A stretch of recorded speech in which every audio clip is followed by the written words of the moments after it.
Danrem 012 Teuku Umar, Kolonel Infanteri Riyanto SIP, menyambut kedatangan penjabat Gubernur Aceh, Ahmad Marzuki, untuk meninjau lahan pertanian dan peternakan milik kelompok tani Teuku Umar Farm Korem 012 Teuku Umar, Desa Ujung Tano Darat, Kecamatan Merebo, Kabupaten Aceh Barat, Rabu tanggal 10 Mei tahun 2023. Di lahan tersebut, diantaranya ditanami jagung, kacang tanah, bawang, pare, gambas, cabai dan padi.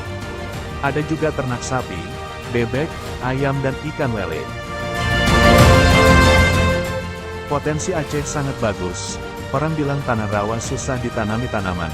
Buktinya ini jadi kok, kata Ahmad Marzuki. Dalam kesempatan tersebut Danrem 012 Teuku Umar mengatakan tentang kondisi lahan di sini dulunya adalah hutan rawa beranta tetapi sekarang menjadi lahan yang produktif.